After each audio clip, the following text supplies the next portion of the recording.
Agora eu vou mostrar para vocês um tapete que Helena Contente confeccionou no ano de 2013. É a história de Mashenka e o urso, conto tradicional russo. A Helena justamente fez esse tapete que mais ou menos tem uns 2 metros, que apresenta esse bosque onde tem uma caverna e ali estará o urso. Juntou vários retalhos que tem essas estampas, esses tecidos, não, de natureza, de diferentes verdes, tem um recheio.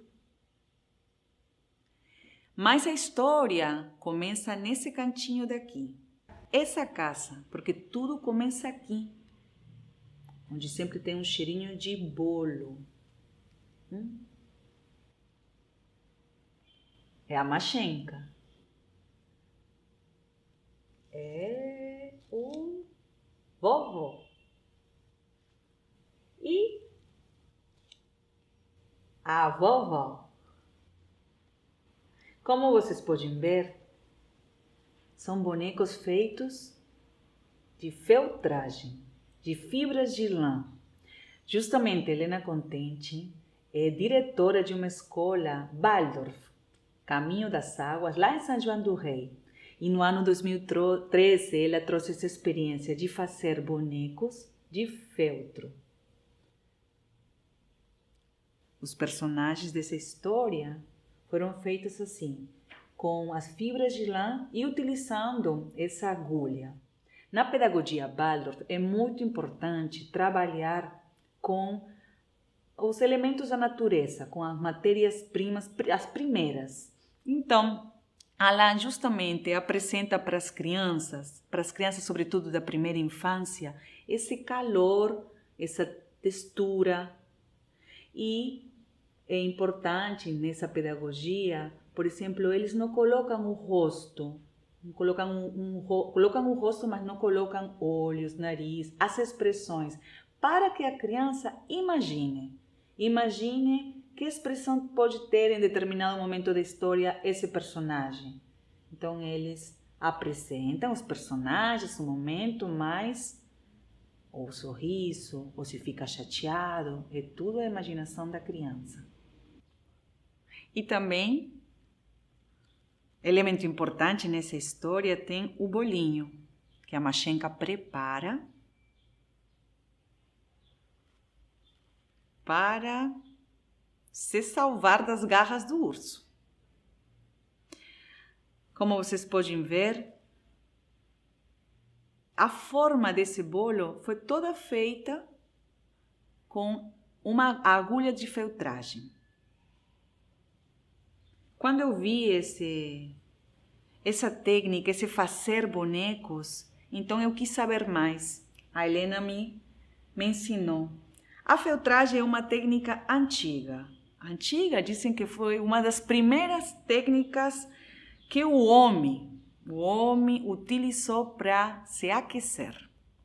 A partir dos primeiros pastores, criadores de ovelhas, quando os chumaços, as lãs de ovelhas caíam, ou com o suor, ou com as águas, a própria lã se fazia um tecido.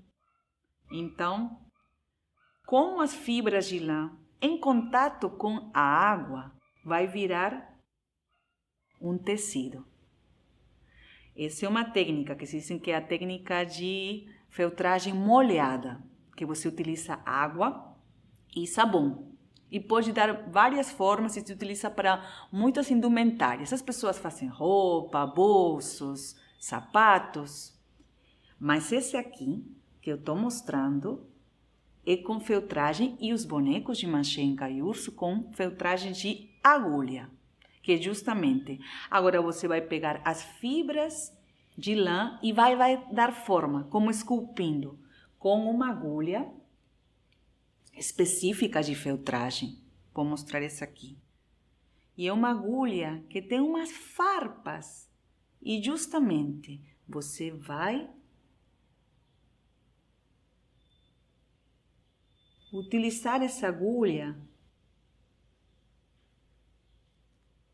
e formar diferentes bonecos.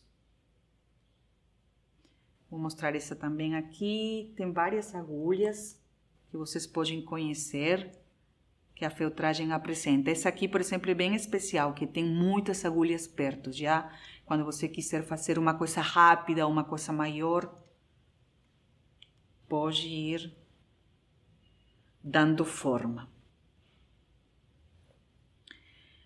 Aqui, por exemplo, para que tenha essa textura, eu molhei e eu misturei.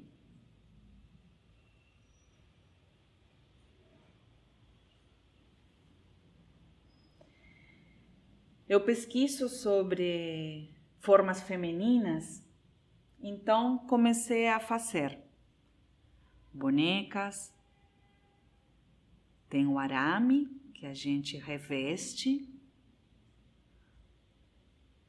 as fibras de lã com as cores que queremos compor para nossos personagens. Então, eu vou dando forma como uma escultura. Para mim é como uma escultura que eu vou dando forma à lã, mas que a agulha vai ser também muito importante. Esse, por exemplo, uma lã colorida, que eu gosto muito dessa cor. E vou mostrar para vocês, é muito importante, firme, mas delicado. A gente puxa aqui. Então, abrimos um pouco e puxamos. E assim vamos dando forma.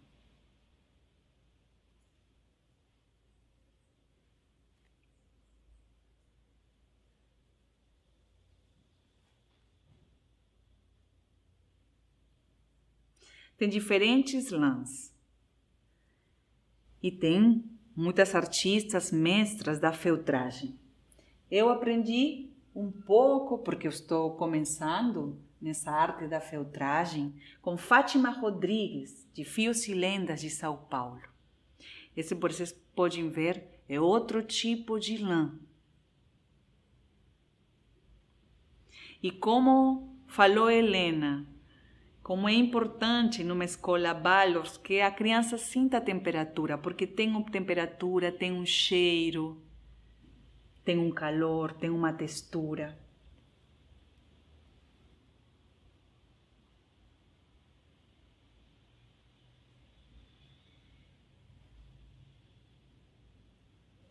Aqui você pode misturar com outros elementos de diferentes tamanhos. Uma casca de noz,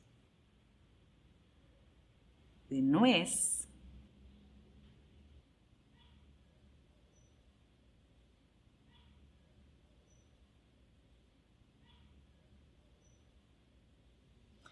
mas feltragem molhada que eu comentei para vocês, por exemplo, essa é uma experiência que eu fiz para que fique redondo.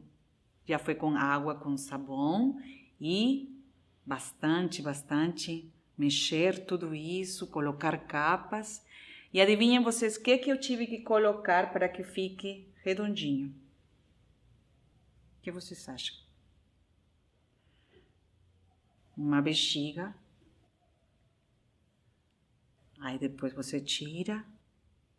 Então, assim, tem infinidade de possibilidades que a feltragem dá, seja com agulha, seja com feltragem molhada. É uma técnica antiga, tradicional, e ficamos muito felizes em poder conhecer e reinventar histórias, porque a lã te dá muitas possibilidades.